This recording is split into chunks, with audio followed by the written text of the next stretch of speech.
안녕하세요. 돈셰프의 최병문입니다.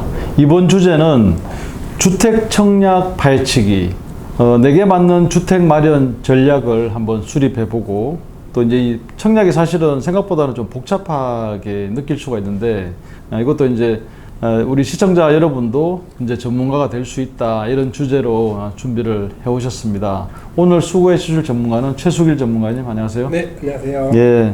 자, 이제 부동산, 최근에 이제 경기도 이렇게 전망도 많이 나오고 있고, 이제 정부가 바뀌면서, 그리고 부동산에 대한 뭐 여러 가지 전망도 좀 이렇게 차이가 많이 있더라고. 좋아진다, 좀 나빠진다, 이렇게 많이 있는데, 모두가 이제 내 집 마련에 대한 니즈들은 많이 있는데, 이제 이번에 보니까 이제 준비해 주신 게 두 파트로 이제 나눠가지고 이제 준비를 해 오셨습니다. 그래서 첫 파트는 주택 청약 최근 경향을 한번 알아보고요. 두 번째는 청약 통장에 대한 이해, 그리고 주택 청약 전략을 뭐 민영주택, 국민주택 1순위 조건이 있고, 또 국민주택 당첨 순위, 또 민영주택 가점제도 있습니다. 이걸 이제 첫 시간에 한번 하고요. 이제 나눠서 이어지는 둘째 시간은 청약주택 드림 통장, 그리고 청약 공고문을 이해하기, 그리고 주택 청약 특별 공급, 그리고 청약 관련해서 자주 하는 이제 질문들, 이렇게 해서 정리를 해 오셨습니다. 먼저 그러면 첫 시간 이제 주제를 한번 들어가 보시죠. 주택 청약 관련해서 최근 뉴스부터 한번 시작해 주시죠. 네, 주택 청약 관련으로 해서 뉴스가 좀 많기는 한데요. 일단 청약 통장 가입자가 한 달 새에 한 10,000명이 뚝 떨어졌다는 이야기가 좀 있었고, 분양가가 너무 비싼 서울 220만 명 청약 통장 해지라는 주제도 있었고요. 서울 아파트 제곱미터당 분양가가 2천만 원 넘어섰다는 이야기도, 또 신혼부부 생애 최출 실수요자 관심이 증가되고 있다라는 게 있고요. 그다음에 지방 분양시장 입지 면적에 따라서 희비가 엇갈린다. 그리고 최근에 잠실 레일 청약에 10만 명이나 몰렸다. 그다음에 무순위 청약 접수 있고요. 서울은 88대 1, 지방은 2대 1 이렇게 있는데요. 한 네 가지로 요약을 해볼 수 있을 것 같습니다. 첫째는 주택 청약 통장 가입자 수가 계속 감소하고 있다. 두 번째는 분양가가 상승한다. 세 번째는 분양시장이 차별화되고 있다. 그리고 특별 공급 요약해 볼 수 있을 것 같습니다. 네, 좋습니다. 자, 그리고 이제 이렇게 2030 이제 청약 통장이 떠난다. 청약 통장 무용론까지 이렇게 뭐 제기가 되고 있습니까? 한국부동산원에 따르면은 25년 7월 달 기준으로 봤을 때 주택 청약 가입자 수가 2,636만 명 정도 되거든요. 전년 말 대비는 한 11만 명 줄은 거지만 2022년 7월 최고점 대비해서는 한 221만 명 정도 줄은 거거든요. 특히 2030 같은 세대들도 지난해에 한 76만 정도 감소를 했고요. 20대는 82만 정도 감소를 했습니다. 이런 원인들은 일단 사업비 인상에 따른 분양가가 좀 급등한 원인이 하나 있는데, 주택도시보증공사 민간아파트 분양 가격을 보면 서울 같은 경우는 4,543만 원 정도 되거든요. 두 번째는 우리가 6.27 대책이 있었지 않습니까? 그래서 주택담보대출 규제로 인한 자금이 굉장히 부담이 생겼다. 그리고 이제 치솟는 당첨 가점이 있거든요. 금년도에 1월에 1순위 청약을 했던 서울 성동구 OTL 포레 같은 경우에는 가점이 76점이었습니다. 그다음 6월에 분양한 강동구의 고덕강일 대성 베르힐도 가점이 71점이나 되었거든요. 이런 세 가지 원인으로 청약통장 무용론이라는 이야기가 좀 많이 나오고 있습니다. 이게 이제 최저 가점이 점점점 높아지고 있다, 이런 얘기네요. 네, 그렇죠. 76점, 71점이 어느 정도인지 이제 감이 안 오는데 뒤에 나오죠, 설명이? 네, 나오죠. 예, 이따가 한번 보겠습니다. 이제 청약 통장이 정말 필요한 걸까? 어떻게 보십니까? 집을 마련하려면 청약 통장이 당연히 이제 필요하죠. 로또 청약이까지 불릴 정도이고요. 시대 차익에 대한 매력이 특히 수도권이나 서울 같은 경우에는 굉장히 높지 않습니까? 반면에 이런 로또 청약에 당첨이 되려면 경쟁률이 굉장히 이제 가속화되고 있고 치열하다, 이렇게 보시면 될 것 같고요.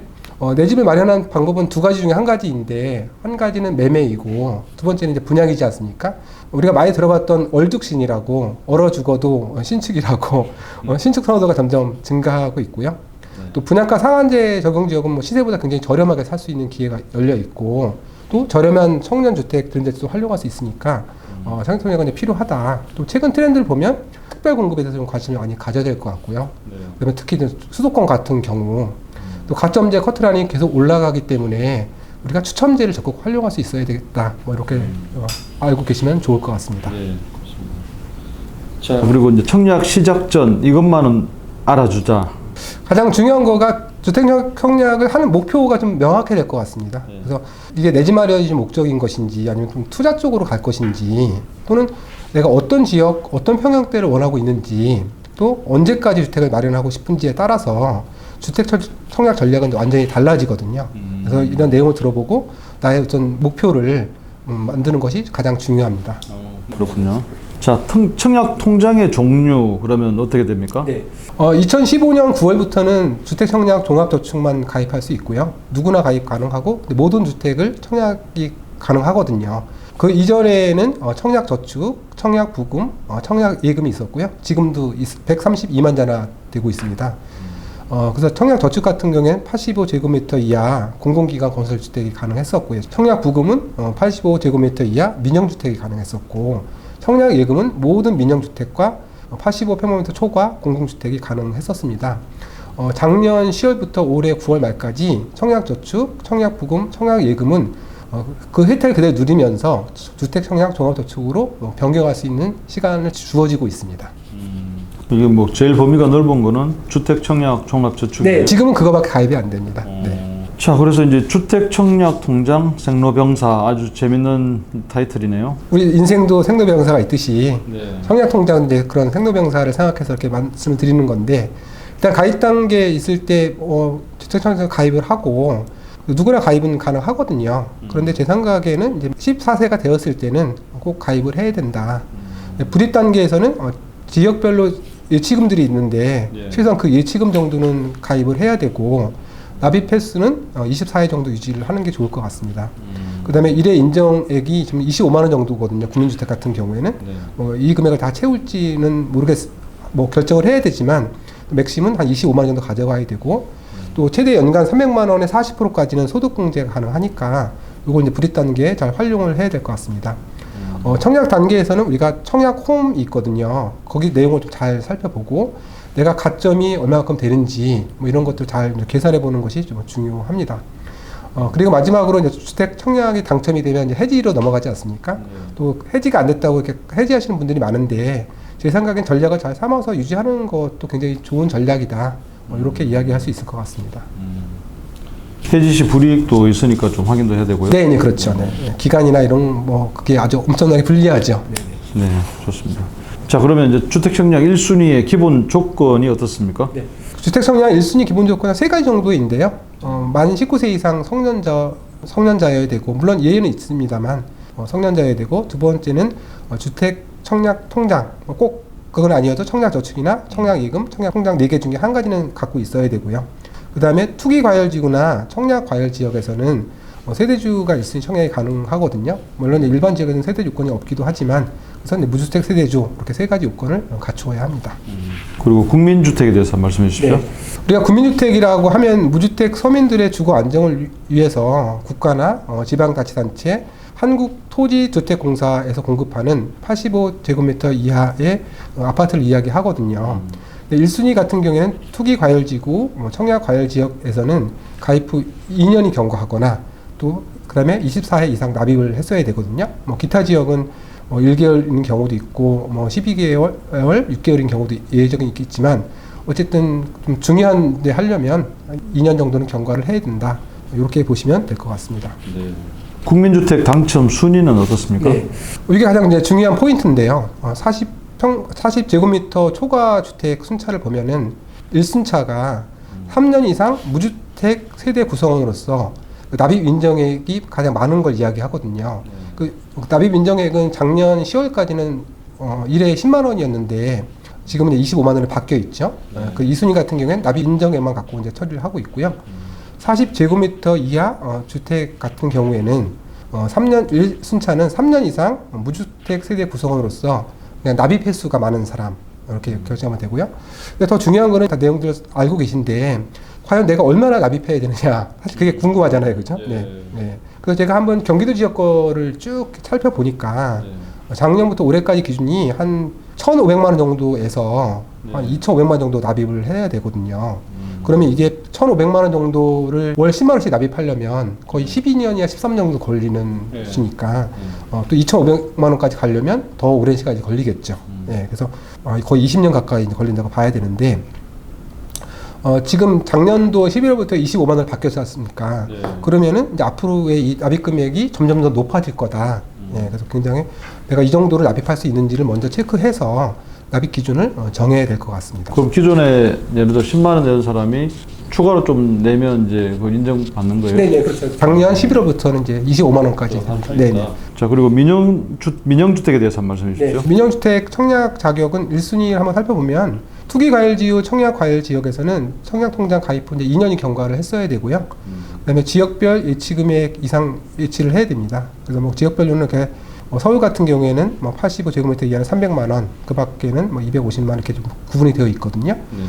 그리고 세대 자격이 이제 있어야 되고 무주택자가 대부분이고 1주택 소유자인 경우에도 뭐 예외적으로 처리할 수 있는 경우는 있습니다. 그다음에 기타 지역 같은 경우에서는 투기과열지구나 청약과열지구 유축지역 외에서는 뭐 가입 후 1년 됐거나 수도권에서는 6개월, 유축지역에서는 1개월 정도 경과하면 되겠습니다. 이게 이제 특별시하고 부산광역시가 이제 85제곱미터 이하 300만 원인데 네. 이게 이제 2년 경과하면 청약할 수 있잖아요. 네. 그러면 그냥 월 25만 원 봐야 되겠네 그냥. 요거는 또 뭐 그런 제한하고 좀 별도인데 뭐 월 20만 원을 불입하면 좋은데 내가 그 여력이 있느냐가 사실 중요하죠. 왜냐면 한번 넣으면 찾기가 좀 힘든 돈이지 않습니까? 네. 자, 그리고 민영주택 청약 가점제 만점이 84점입니까? 네네. 아까 76점, 72점 이제 감이 오시죠? 네네. 네. 그 민영주택 같은 게 만점이 이제 84점이고 무주택 기간, 그냥 부양 가족 수, 그냥 청약통장 가입 기간 이렇게 세 가지 요건을 보거든요. 그래서 우리가 청약 가점 계산 방법을 좀 잘 아는 게 중요하고요. 이런 거는 청약 홈페이지나 주택도시기금 홈페이지에서 나에게 맞는 정확한 점수를 한번 산정해 보는 게 중요합니다. 자, 가점제 항목에 대해서 한 말씀해 주십시오. 네. 일단 무주택 기간을 놓고 보면 무주택은 최대 32점 가능하거든요. 근데 이게 중요한 거가 만 30세부터 시작이 됩니다. 네. 그래서 만약에 결혼을 했다면 결혼하고 30세하고 빠른 것 중에 빠른 날짜를 하거든요. 그러니까 만약에 결혼을 안 했다면 30세부터 시작을 하니까 15년이 지나려면 45세에 32점을 받을 수 있지 않습니까? 상당히 오랜 기간이다 이렇게 보시면 되고요. 1년 미만인 경우는 한 2점부터 시작해서 매년 2점씩 올라가다가 15년이면 32점이 최대 맥심으로 되겠습니다. 무주택 기간이 15년 이상이 32점이네요. 네네. 첫 번째 조건이 무주택 기간. 네네, 그렇습니다. 그럼 두 번째인 부양가족 수는 어떻습니까? 부양가족 수도 최대 35점이거든요. 네. 근데 부양가족은 청약자와 동일 주민등록번호에 등재된 가족, 배우자는 분리세대가 되어 있어도 가능하고요. 직계 존속, 직계 비속은 가능한데 형제자매는 안 됩니다. 그래서 인정 범위를 보면 직계 존속 같은 경우에는 만 60세 이상이어야 되고요. 3년 이상 부양을 하고 있어야 됩니다. 원칙적으로는 무주택이지만 예외는 있고요. 직계 비속 같은 경우에는 미성년자나 또는 만 30세 미만 무주택자가 가능하고요. 만 30세 이상 단독은 1년 이상 같이 동거를 해야 됩니다. 그러니까 가족이 전혀 없는 경우에는 5점이고요. 가족이 6명이 있는 경우가 35점입니다. 이것도 최대 35점 받으려면 네. 이제 부양가족 수하고 인정 범위 이거 잘 따져봐야 되겠는데요. 그렇죠. 네. 자, 그럼 세 번째인 가입 기간은 어떻습니까? 네, 가입 기간은 최대 17점이거든요. 네, 가입 일로부터 공고일까지 기간으로 산정을 하고 있고요. 또 조금 예외가 있을 때가 있어서 주택 분양 공고문을 꼼꼼히 좀 확인할 필요가 좀 있습니다. 점수 선정은 6개월이면 1점이고 1년 미만이면 2점, 이렇게 1년마다 1점씩 증가하면서 이것도 역시 15년이 지나면 17점이 되게 되어 있습니다. 작년 2024년 3월 25일부터 배우자의 청약통장 가입 기간을 50% 추가 인정을 해주거든요. 네, 그래서 그렇지만 점수는 3점이고요. 또 최대 점수는 17점으로 동일합니다. 그래서 지역별 납입 금액은 뭐 2만 원에서 50만 원 낼 수 있으니까 그 납입 금액을 좀 충족해 놓는 것이 좀 중요하다 이렇게 말씀드릴 수 있을 것 같습니다. 가입 기간도 15년 이상이면 최대 점수고 네네. 아까 무주택 기간도 15년 이상이면 최대 점수더라고요. 네, 자, 그래서 이제 한번 정리해 주시면 결국 세월과 부양 가족의 싸움이네요. 이게 가점 하여튼 점수가 높아야지 네. 당첨 확률이 높은 거잖아요. 우리가 작년 하반기 청약 기준을 놓고 한번 기준을 보면 서울 지역 최저 당첨 가점이 한 60점 정도 되거든요. 상반기보다 조금 한 2.2점 정도 증가한 상태이고요. 강남권 같은 경우에 평균 72점 정도 되거든요. 비강남권에 비해서는 한 17점 정도 높죠. 경기 지역 같은 경우에도 한 55점 됐는데 상반기 대비 13점이 높아졌거든요. 그러니까 점점 가점이 증가하고 있습니다. 근데 우리가 보통 가족 구성원은 30대 가족 구성원 4인 가족을 기준으로 했을 때 무주택 기간을 뭐 15년을 갈 수는 없고 30세부터 된다고 하면 한 10년 정도 보면 22점 있지 않습니까? 네. 부양가족 수가 4명일 때 20점이면 59점 정도가 나오거든요. 네. 그러면 아까 얘기한 것처럼 서울 지역 평균도 안 되지 않습니까? 네. 그래서 굉장히 좀 어려운 당첨이 쉽지 않다. 그리고 가족이 또 40대 중반 정도 되었을 때 무주택 기간이 30세로 뭐 시작해서 45살까지 했을 때 32점 만점을 받지 않습니까? 청약 가입 기간은 이제 만점 받는다고 보고 또 4인 가족이라고 하면 69점이거든요. 네. 그러면 아까 말씀드린 것처럼 강남권 같은 경우는 72점인데 여기에서 이제 미달을 하게 됩니다. 그러므로 4인 가족으로 이제 청약이 쉽지 않고 부모님까지 포함이 돼야 당첨될 수 있는 확률이기 때문에 결국은 시간이 오랫동안 흘러야 되는 것과 부양가족이 많이 필요하다 이렇게 생각하고요. 또 다음 시간에만 말씀드릴 땐 수첨제나 특별 공급을 좀 노려봐야 되지 않느냐 이렇게 말씀드릴 수 있을 것 같습니다. 자, 좋습니다. 여기까지 이제 우리 주택 청약 파헤치기 일부로 이제 준비를 해봤습니다. 다음 시간에도 이제 주택 청약 드림 통장, 청약 공고문 이해하고 주택 청약 특별 공급 또 청약 관련해서 또 더 자주 하는 이 질문들 또 모아서 이렇게 정리를 해드리겠습니다. 수고해 주신 최수일 전문가님 감사합니다. 감사합니다.